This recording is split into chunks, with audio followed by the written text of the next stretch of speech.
दोस्तों, निषाद एक अत्यंत प्राचीन शूद्र जाति है। इस जाति के लोग समुद्र के मध्य दूर सुदूर क्षेत्र में रहते थे। ये मत्स्यजीवी थे।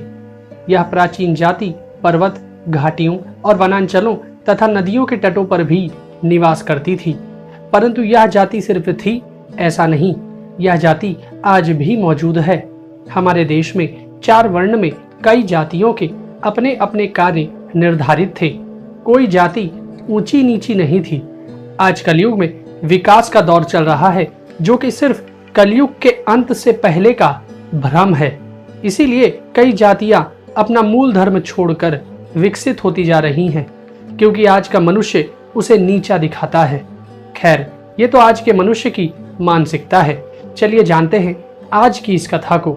इस कथन का वर्णन श्रीमद् भागवत पुराण में चतुर्थ स्कंद के 15वें अध्याय से लेकर 17वें अध्याय तक, गरुड़ पुराण में आचार कांड के 4 से 5 अध्याय तक, पद्म पुराण के सृष्टि खंड में, स्कंद पुराण के प्रभास खंड में, पद्म पुराण के भूमि खंड में, महाभारत के द्रोण पर्व में, विष्णु पुराण में प्रथम अंश के 13वें अध्याय में, महाभारत के शांति पर्व में, हरिवंश पुराण में हरिवंश पर्व में, ब्रह्म पुराण में और वामन पुराण में 47वें अध्याय में मिलता है।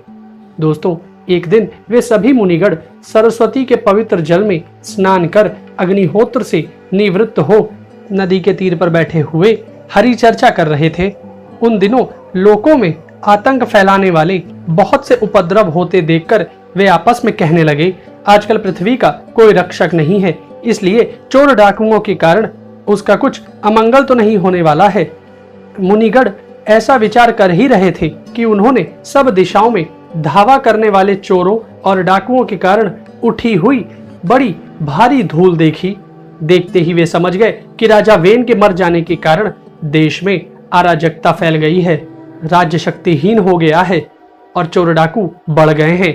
यह सारा उपद्रव लोगों का धन लूटने वाले तथा एक दूसरे के रक्त के प्यासे लुटेरों का ही है।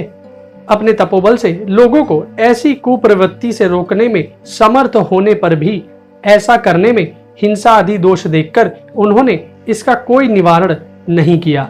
फिर सोचा कि ब्राह्मण यदि समदर्शी और शांत स्वभाव भी हो तो भी दीनों की उपेक्षा करने से उसका तप उसी प्रकार नष्ट हो जाता है जैसे फटे हुए घड़े में से जल बह जाता है।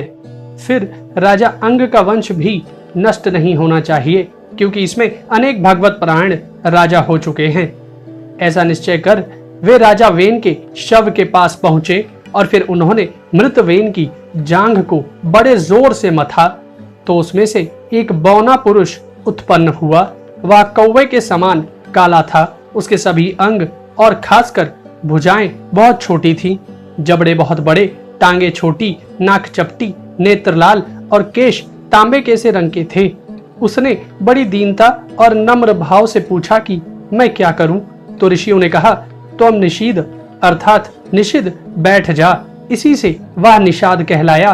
उसने जन्म लेते ही राजा वेन के भयंकर पापों को अपने ऊपर ले लिया। अतः निषादगढ़ वेन के पापों का नाश करने वाले हुए। उसी निषाद के आधार पर निषादों की उत्पत्ति हुई। अतः वे गांव और नगर में ना टिककर वन और पर्वतों में ही निवास करते थे। इसी से वे विंध्याचल निवासी हुए। उन निषादों ने ही धीवरों को जन्म दिया।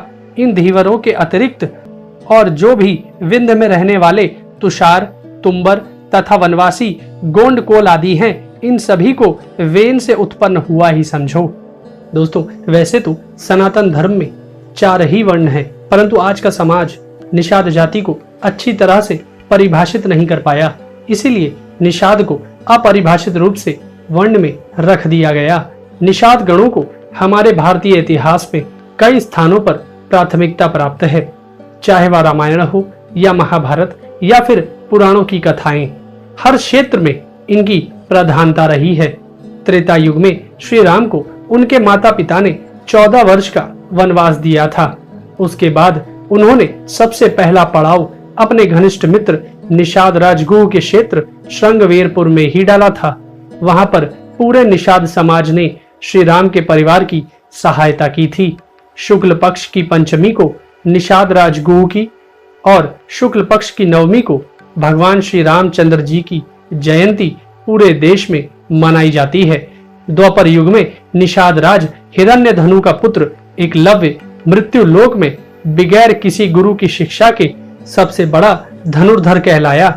अर्जुन कर्ण के कौशल से घबराया नहीं था, परंतु एकलव्य को पहली बार देखते ही वह समझ गया था कि एकलव्य उसका सामना करने में पूरी तरह से सक्षम है।